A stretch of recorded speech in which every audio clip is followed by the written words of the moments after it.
Hello and welcome to EduZone IAS. My name is Aiswarya. This is our new initiative called Weekly Analysis of Current Events. Through this program, we brings you the most important and latest current event through video classes as well as PDF materials. The PDF material will be attached to the link below. So coming to today's class, the first topic we are going to discuss here is Amparvati Mela. So this is a news because due to this coronavirus situation in the country, Kamakya temple management, they have decided to call off the celebrations related to Amparvati Mela. So they will not be allowing any of the devotees to get into the temple and offer worship to the god. So talking about Amparvati Mela, why we are discussing this here is because culture is a very important topic in UPSC prelims point of view, and the festivals and culture of the people around the country is very important in prelims perspective. So Amparvati Mela is a festival that marks the annual menstruation of the presiding goddess in Kamakya temple. Kamakya temple is placed in Guwahati in Assam. Okay, so the temple sanctum sanctorum, it has a yoni, that is a female genital, and that is symbolized by a rock. So basically people worship this female genital, that is a rock symbolized god. And the importance of the temple is that it is one of the 51 Shakti peeths, or the holy sites following the Shakti cult. So that Shakti cult is actually representing the body parts of Sati, Lord Shiva's companion. So as a part of that, there is 51 Shakti peeth in and around India. So this Kamakya temple is one among that Shakti peeth. And talking about the location of the temple, it is placed in Neelachal hills, that is near to the down slope of Brahmaputra river. Okay, and according to the legends, it was built by a demon king called as Narakasura, but the records are actually only available 1565 when the Koch king Naranarayana built the temple. So there is no enough evidence of the origin of the temple. Okay, the next topic we are going to discuss here is Ashadi Bij. So this is a news because the Prime Minister has greeted the people on the occasion of Ashadi Bij, that is the Kutch New Year. This is considered as an auspicious day for the farming community, for the farmers in the North India, especially in Gujarat, Uttar Pradesh and some other places. So the Kutchi community, they celebrate New Year on this particular day. So this is basically the New Year of Kutch community. Okay. And the New Year is celebrated in a traditional way. They organize satsang, they have musical competitions and other cultural programs. As you can also see in the picture here, there is it's actually a very culturally rich New Year in the country. Ganesha, Goddess Lakshmi and other regional deities actually are worshipped on this particular day. So the people of the Kutch region, they begin this day associated with the rains of Kutch. So Kutch region is basically a dry region.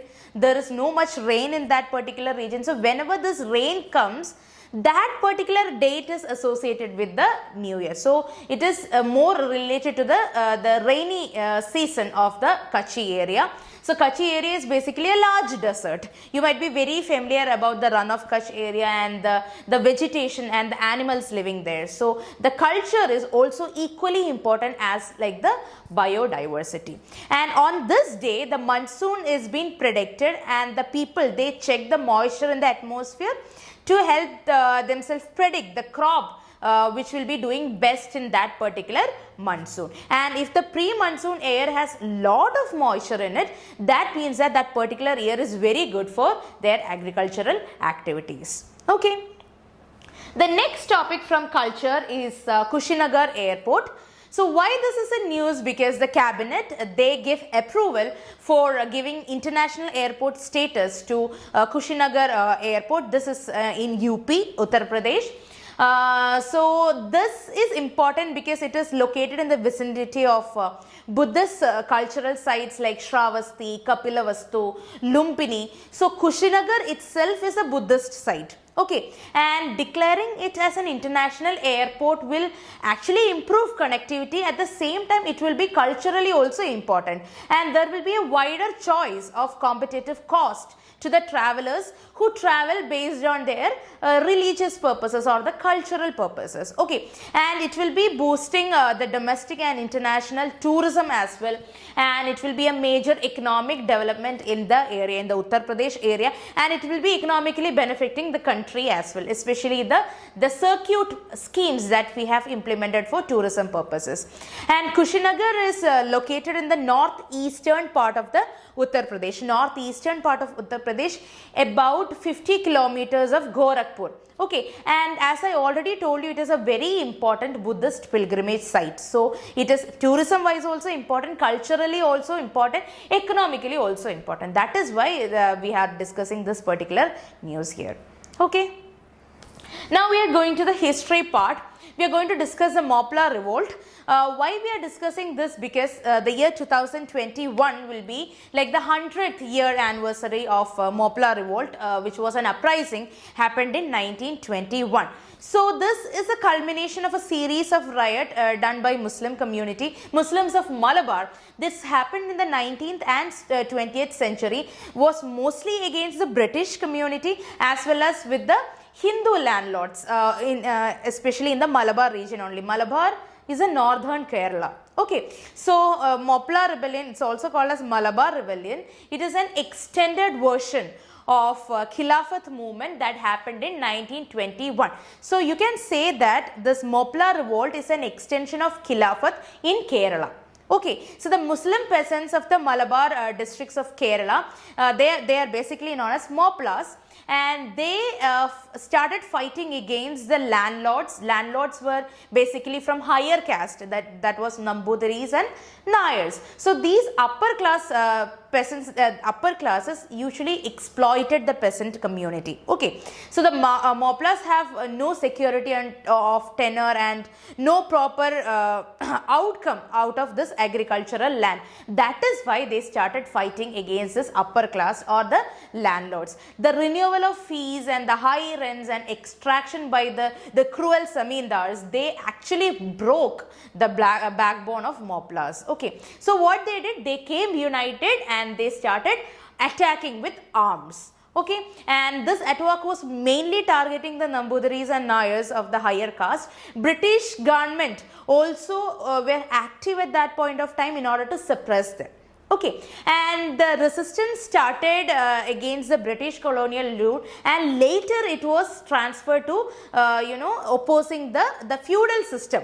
Okay, and this ended in communal violence between Hindus and Muslims in the Malabar region. And the thing we have to concentrate here is the leaders of the movement, because this particular topic, it comes under the peasant revolt. Okay, there is a topic in the modern Indian history part talking about the peasant revolts, tribal revolts. So this comes under peasant revolts. You have to know the time period which it happened, why it happened, what was the consequence of the revolt, who all participated. So that we have already discussed. It happened in the Malabar region of Kerala. It happened because of the fee hike, the rent and the exploitation of the landlords of higher caste. And who participated, who were the leaders, that is what we are going to discuss now. So the main leader was Varian Kunnathu Kunyahamad Haji. He was assisted by Siti Koya Tangal and Ali Musliya. These were the three prominent leaders who fought against British and also the Hindu landlords in Malabar Rebellion. Okay. Now we will come to the polity portion. The first topic we are going to discuss is the ballot system. So why ballot system is in news? Because there was a recent judgment of Supreme Court saying that secrecy of ballot is the cornerstone of free and fair elections. So the secrecy of ballot, it should be brought about, and it is an important postulate of constitutional democracy. This is what Supreme Court said. So we'll discuss what secret ballot is. So secret ballot is actually process of casting a vote by a voter in such a way that no one comes to know whose name has been voted. Okay, it is kept in secret. Except the voter, no one else know who is been getting the votes. So the section 94 of the Representation of the People's Act, RPA Act, it upholds that the privilege of the voter to maintain the confidentiality about her choice of vote should be preserved. Okay, and that is the main criteria of being casting of or opting the secret ballot system. In open ballot, it is actually according to the Rule 39AA of the Conduct of Election of Rules of 1961, and according to that particular section only we have open ballot system. So in this particular thing, a voter may show his marked ballot paper to the authorized representative of the political party before casting the vote. Okay, so the rule I am talking about is a Rule 39AA of the Elections Rule Act. So this provides the marked votes of the MLAs, and that are being shown only to the authorized representative of the political party, and only after that the particular vote is being dropped into the ballot box. Okay, and so you will actually get the correct amount of votes that is being going from one political party, and also any vote that is being against or it is not shown to the representative will be declared invalid. Okay, and in case of independent MLAs, they do not actually have to show their votes to anyone at all. It is only based on the political party membership, the MLAs belonging to a particular political party.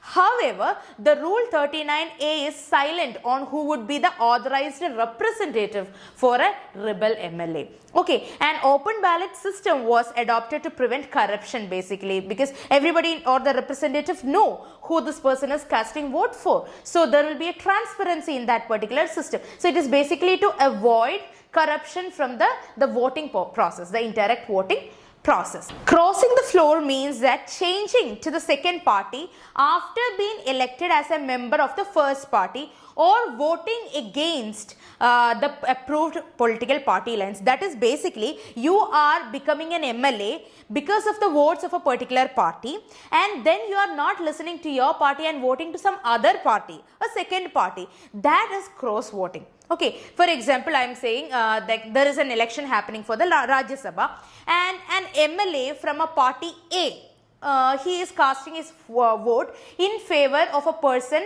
of party B. Okay, that is termed as cross voting. So in ballot system, we learned three concepts: secret ballot, open ballot, and the cross voting system. The second topic from the polity area is the extension of subcategorization of OBC. So the Union Cabinet on this Wednesday, they approved a 6 months extension to the commission appointed to examine the subcategorization of other backward classes. So there was a huge issues happening because of the subcategorization thing, because many subcaste within OBC, they demanded more reservation, and also that categorization and setting of creamy layer, everything has to be decided with a commission. So this they have again thinking about the subcategorization of the OBCs. So it is headed by Justice G. Rohini, and it was constituted under Article 340. Don't forget this, Article 340 of the Constitution, and it is done after the approval of the President. Okay, taking the prior approval of the President. And Article 340, it deals with appointment of a commission to investigate the conditions of the backward classes. That is why I mentioned Article 340. It is related to appointment of commission for investigating the issues and conditions of the backward classes. According to this Article 340 only, they have formed this commission in order to check the subcategorization of OBC. It had been constituted to complete the task of subcategorizing around 5,000 odd caste in the central OBC list in order to ensure more equitable distribution of the opportunities in the central government as well as in the educational institutions. Okay, in 2015, the National Commission for Backward Classes and the had actually recommended that the OBCs should be categorized into extremely backward classes and more backward classes and the backward classes. So three categories of classes should be created within the OBCs. That was the recommendation of the NCBC, National Commission for Backward Classes. So the benefit of reservation in OBCs are being cornered mostly by the dominant OBC groups. So that is why we are asking for this categorization. Okay, so over these years, the upper class of the OBCs or the dominant OBC groups are utilizing all the reservations. So they are actually going for all the quotas. So there is a need for a sub quota, and this will actually benefit the extremely backward classes within the OBCs. So NCBC has the authority to examine the complaints and the welfare measures regarding socially and educationally backward classes. Okay, and talking about the OBC reservation, we are going into the background, only like the basics of the background. So the OBC reservation, this was basically made on the recommendation of Kalelkar Commission of 1953. So they first identified the backward classes other than the scheduled caste and the scheduled tribes, that is also at the national level.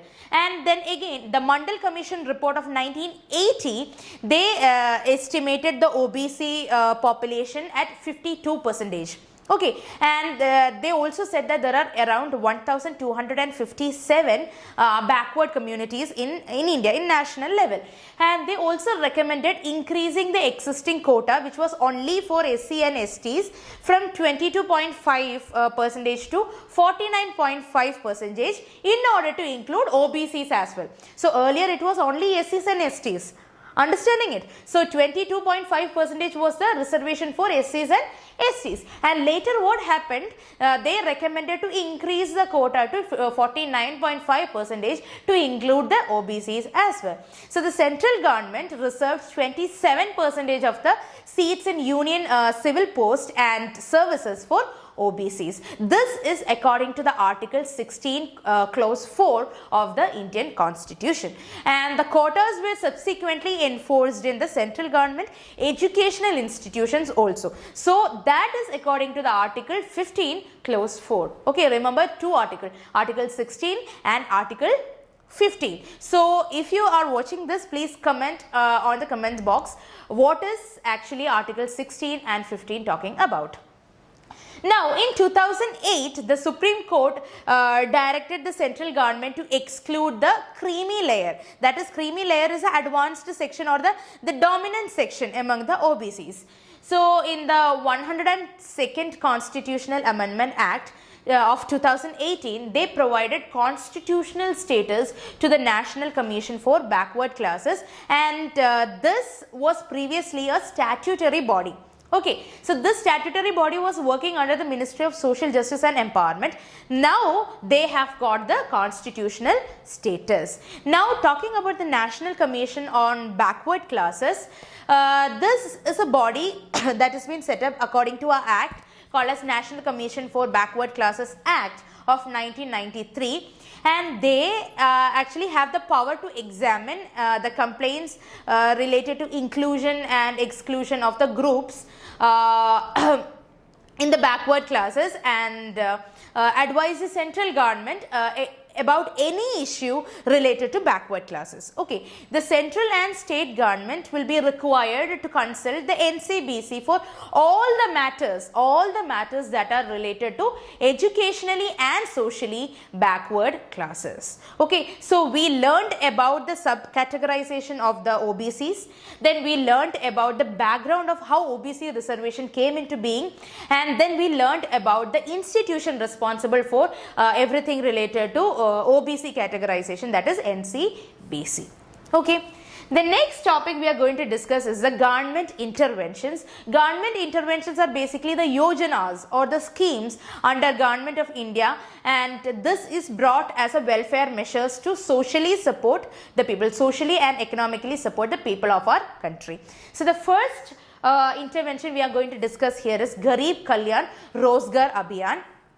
So this is in news because the Prime Minister has launched a program, that is Garib Kalyan Rozgar Abhiyan, worth 50,000 crore for the migrants in this particular week. So talking about the scheme, it will provide employment to the migrant workers, because the migrant workers are most hit by the COVID-19 situations. So this will provide employment to the migrant workers, and it will create an infrastructure in rural areas for rupees 50,000 crore investment. And the nodal agency, the implementing agency, will be the Ministry of Rural Development, as it is concentrating in the rural areas. Logical, right? So the scheme will be implemented in the close association with the state governments as well, because whenever there is rural ministry coming into being, that means the state government has equal participation in it. Okay, so the campaign of 125 days will be involved, focusing on the implementation of 25 categories of working activities in 116 districts in the states of Bihar, Uttar Pradesh, Madhya Pradesh, Jharkhand, Rajasthan and Odisha. Remember the middle portion of India. Okay, why middle portion? Because that area constitute majority of the migrant workers. Right, so Uttar Pradesh, Madhya Pradesh, Bihar, Jharkhand, Odisha, Rajasthan, these areas are very, prone to economically backwardness because of this migrant workers issue. So that areas will be concentrated more. And these, as I told you, these districts are estimated to cover around 2/3 of all the migrant workers in the country right now. Okay, and the chosen district will be included as a aspirational district as well. So aspirational district program, I assume you already know that, because that is to bring about changes, the infrastructural and developmental changes in extremely backward districts. So these chosen district will be included into the aspirational district category, and 12 ministries and departments will be involved in it, namely the Rural Development Ministry being the nodal ministry. Then there will be Panchayati Raj Ministry, Road Transport and Highway Ministry, Ministry of Mines, Ministry of Drinking Water and Sanitation, then Ministry of Environment, Ministry of Railways. So they all will be coordinating for implementing this particular scheme. And the villages will join this program through the common service centers. So what is common service center? Just like the Akshaya centers or the friends that we see in our village,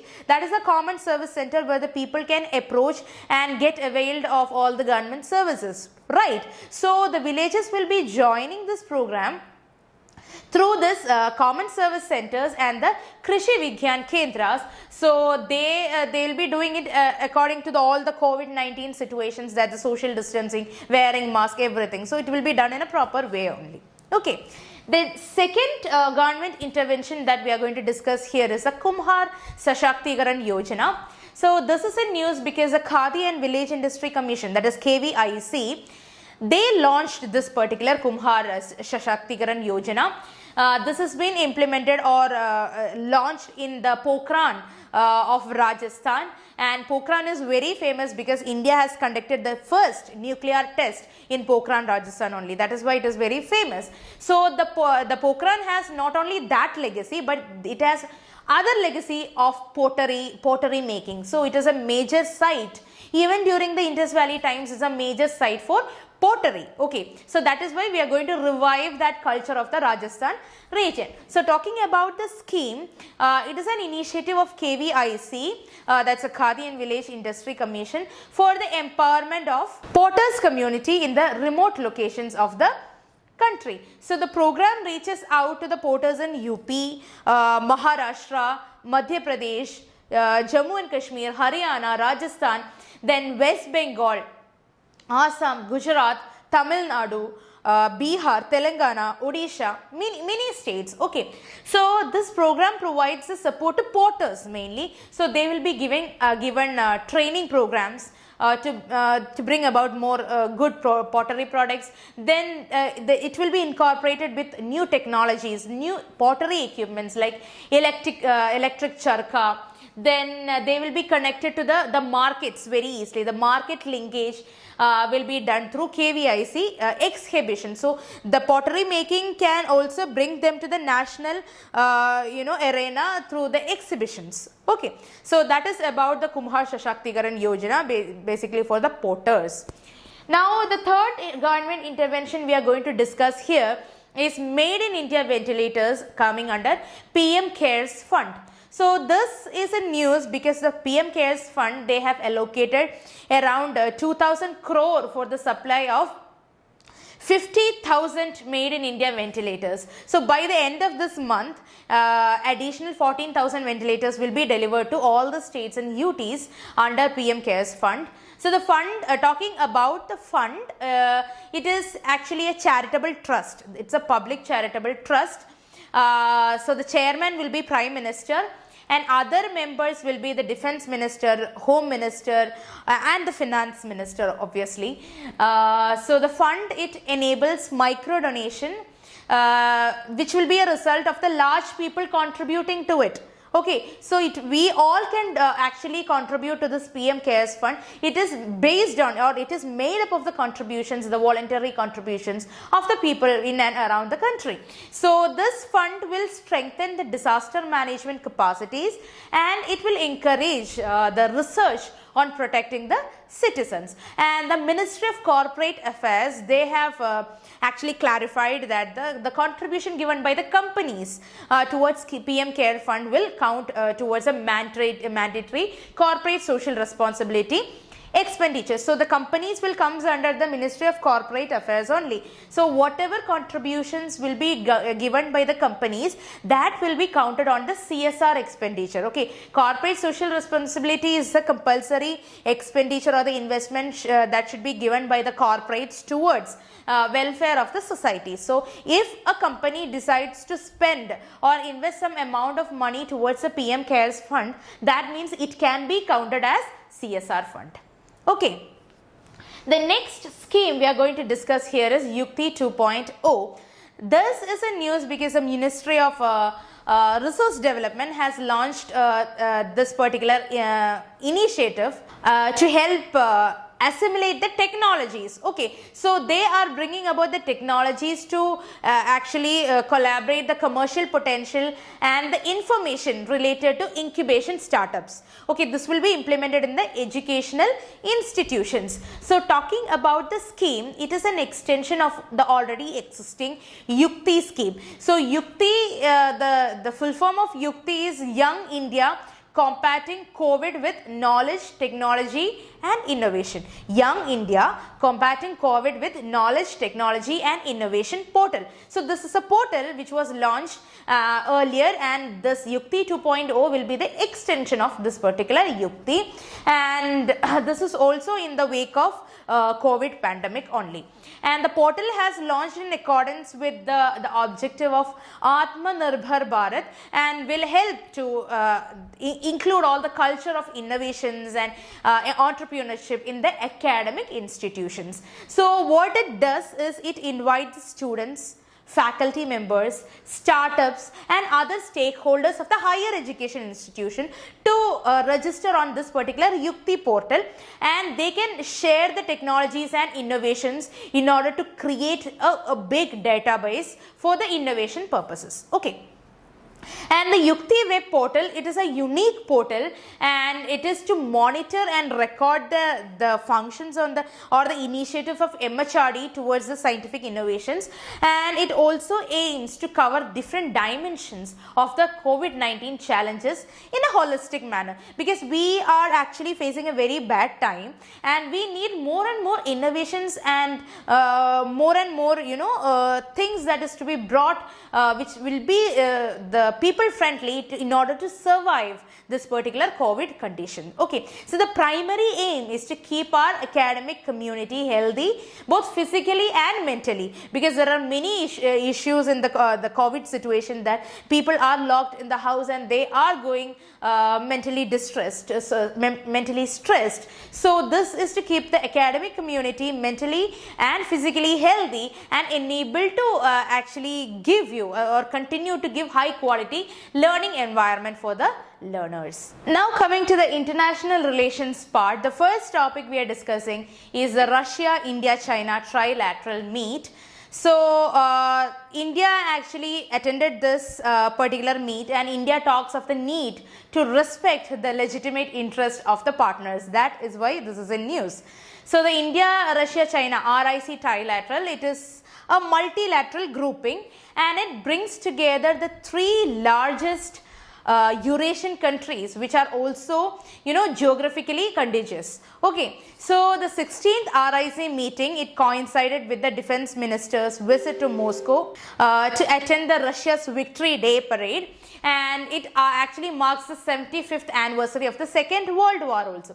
So that is why it is very important that we are discussing here. The RIC discussion to focus on the current situation of the pandemic was the major highlight. And also they were talking about the challenges of the global security, the financial stability, and how to cooperate in that particular context. And another thing that was discussed is about the S-400 long range air defense system, and also the hardware space. That was also on the agenda. So two major things were discussed. One is about the pandemic, second was about the defense system S-400, and the proposal of the Moscow, Beijing, Delhi strategic triangle, that was also discussed, because this is not a new concept. This was actually introduced by the Russian Prime Minister in 1998. So he argued that such an arrangement, this triangle, would represent a force for greater regional and international stability. This is very important on the wake of what we are having between China and India right now in Ladakhi region. So this idea of a strategic triangle took a tangible form when the foreign ministers of Russia as well as China and India, they met on UNGA, that is United Nations General Assembly, in 2002. Okay, so the RIC meet is very important, because if we have more cooperation, if we can push for such diplomacy in future, we can actually avoid a war coming up, because now we have the tensions between India and China going on. It has even reached to a level that people are getting killed on the both sides. So we need actually a grouping or a cooperation more than a war. So such initiatives like RIC can help India to come out of the situation. The UNATT, it regulates the international trade in conventional arms, from the small arms to the battle tanks, also the compact aircrafts and the warships, and it also controlled the flow of weapons, especially into the conflict zones. So it entered into force in 2014, and the treaty, it requires its member countries to keep the records of all the international transfers of the weapons they are doing. Also, it has to prohibit the cross-border shipments that could actually be used against, humans or the citizens, where the human rights violations is been happening. And the state parties to the treaty, they may seek assistance in this implementation, and there is another body launched to help in that particular thing. It is called as UNSCAR. So UNSCAR stands for United Nations Trust Facility, supporting the cooperation on arms regulation. So UNSCAR, it is a voluntary trust. It's a flexible donor trust in order to start the advocacy and the universalization and implementation of this particular arms treaty. Okay, so what is the stand of India on UNATT? India has been an active participant in ATT negotiations, and they stressed consistently that ATT should actually balance between the exporting and importing states. It should not be always approving or always supporting a particular side. There should be a balance, and India has not signed this treaty because they are weak on its terrorism and non-state actors. Rather, it needed mentions of many things that is to be done in this particular treaty. But India cannot accept that the treaty is used as an instrument in the hands of exporting states to actually force the measures against the importing state parties without consequences. Okay, so India is a party or an active member, but India is not supporting all its claims. The next topic we are going to discuss is Operation Setu Samudra. This is a news because our INS Airavat is going to bring 198 passengers from Maldives. So talking about the operation, it was launched by Indian Navy. The Operation Setu Samudra means the sea bridge. It is as a part of a national effort to repatriate the Indian citizens from overseas who are stranded because of the COVID-19 situation. As a part of the phase 1 of the Operation Setu Samudra, Indian naval ships like Jalashwa and Magar, they brought about the people from Mali in Maldives to our country from May 8th onwards. So this operation is being progressed in close coordination with many ministries like the Ministry of Defence, External Affairs, Home Affairs, Health and many other agencies from central and state government. Another mission associated with Setu Bharatam is Vande Bharat mission. So this is the biggest evacuation exercise to bring back the Indian citizens stranded abroad because of this coronavirus situation. It is also considered as the largest exercise to bring back the Indian citizens since the Iraqi-Kuwait war, that is known as the First Gulf War. The mission has given priority to Indian citizens with compelling reasons to return, like those whose employment has been terminated or those whose visas have been expired and not yet renewed, and people who are in a certain circumstances where they went to visit their families. So under the repatriation plan, the government will be facilitating the return of Indian nationals stranded abroad on the compelling grounds. That will be also in a phased manner. Okay, so Air India and the subsidiary Air India Express will be operating the flights based on it, and 12 countries are under list. The entire cost of travel will be borne by the passengers under the particular mission. Okay, now we are going to discuss the topics from the economy portion, which comes in the GS paper 3, as well as it is a major portion or a major part in the preliminary examination as well. So the first topic is RBI to supervise the cooperative banks. This is a news because the cabinet committee on Wednesday, they approved this proposal of including an ordinance bringing cooperative banks under the supervision of RBI and around 1,500 crore interest subventions scheme into the micro loans. Okay, so talking about cooperative banks, they are financial entities established on the cooperative basis and it belongs to their members. This means that the customers of the cooperative banks are also its owners.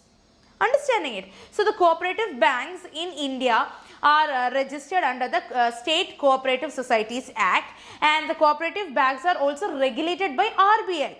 Okay, and it is governed by the Banking Regulation Act of 1949 and also the banking laws, that is the Cooperative Societies Act of 1955. One more time I will repeat that. The cooperative bank is regulated by RBI, it is governed by Banking Regulation Act of 1949 and also Banking Law Cooperative Society Act of 1955. So currently the Registrar of Cooperative Society RCS is in control of the management of elections and many administrative issues as well as the auditing, regulating, monitoring, everything. Okay.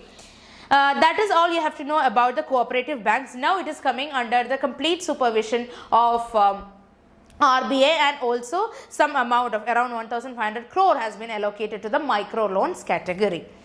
And the next topic for discussion is the minimum support price.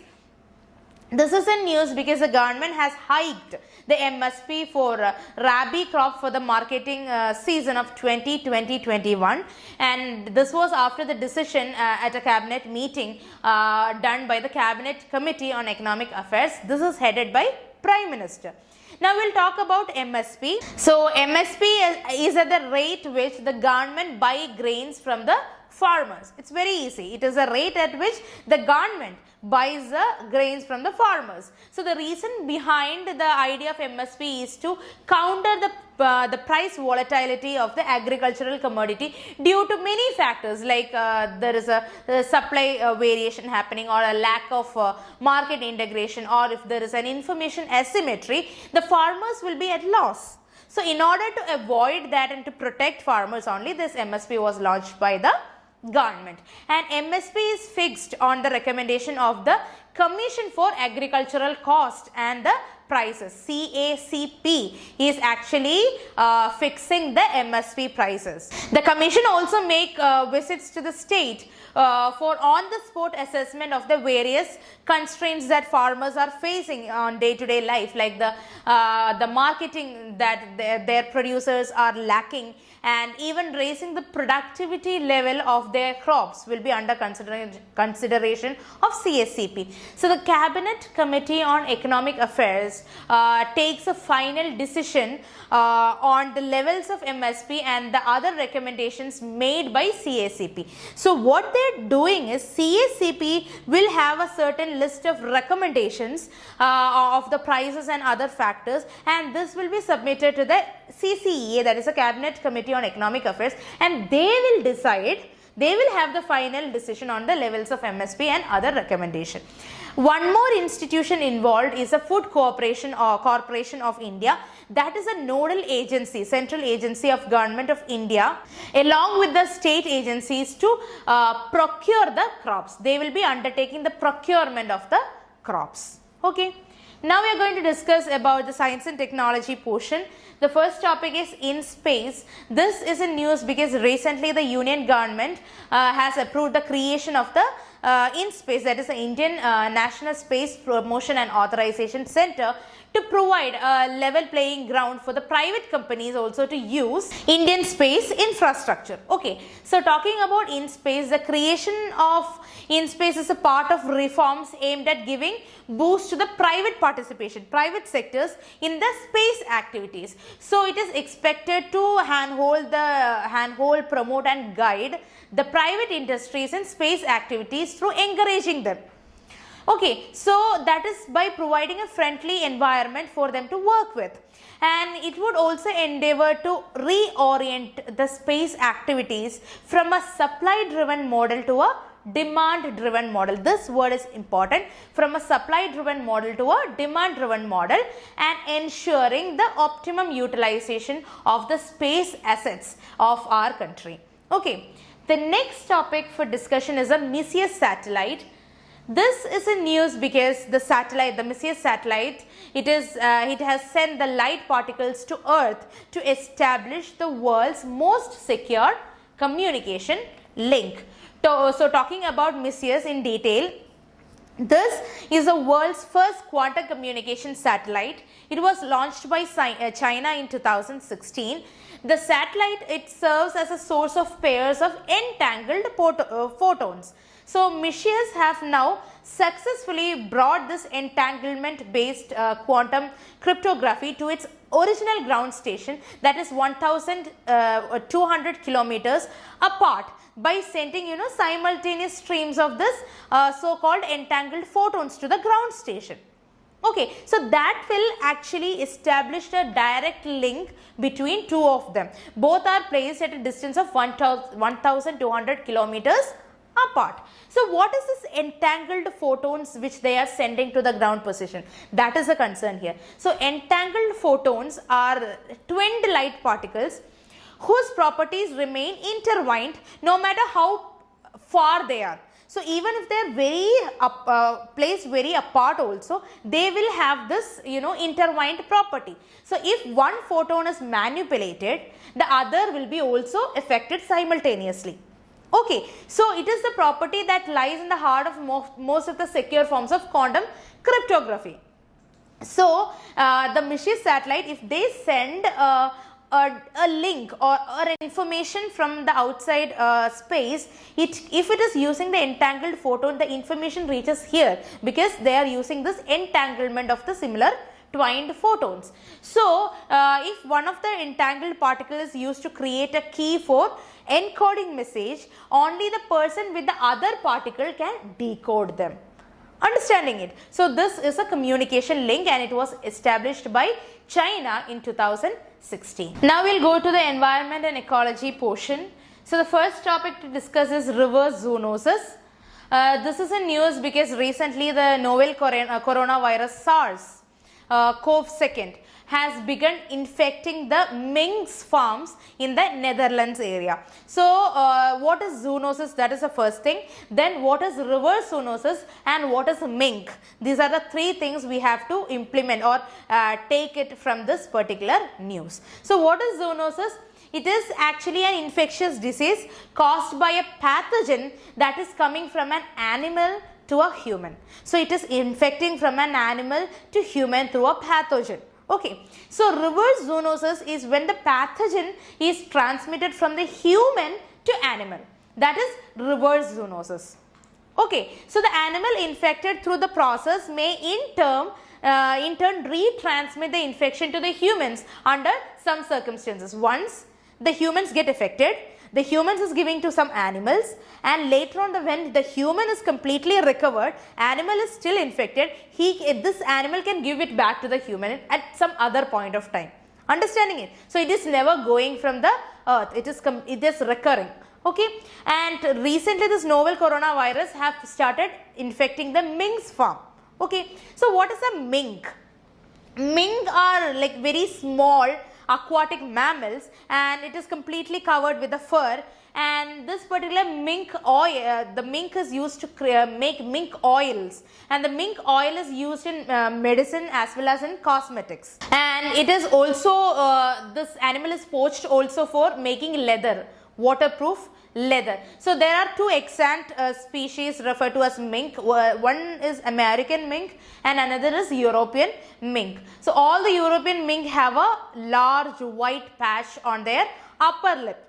Okay, that is how we distinguish between the American mink and the European mink. Okay, so this is all about reverse zoonosis. This is in news because it affected minks. Okay, the next topic is ghee golden langur. This is in news because primatologists, they have observed that the threat of electrocution and inbreeding is increasing among the ghee golden langurs. So why is ghee golden langur so important? Because they are like the old world monkeys. Okay, nowadays we can't see this old world monkeys much. We have one in Silent Valley National Park, that is lion-tailed macaque, and this golden langur, it's simply called as golden langur. Okay, so they are old world monkeys. They are found in a very small region of western Assam in India, and they can also be found in the neighboring foothills of Black Mountains of Bhutan. Okay, so it is an endangered species, so much of care should be taken. And according to CITES, what is CITES? Is a convention on international trade in endangered species of wildlife, flora and fauna. So according to CITES, it is mentioned in Appendix 1, and it is also Schedule 1 Animal of Wildlife Protection Act of 1972. And the speciality is it is endemic to the Indian continent, subcontinent. It is seen in western Assam, India and Bhutan.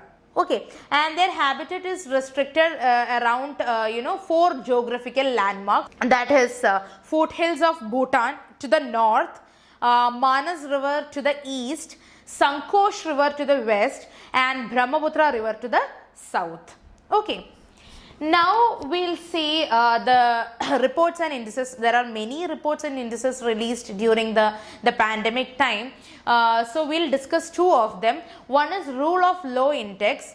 So this is a news because a petition was filed in Supreme Court asking the court to direct the government to set up expert panels to boost India's prospect in the Rule of Law Index. So talking about Rule of Law Index, it is released by the World Justice Project. World Justice Project is an independent organization.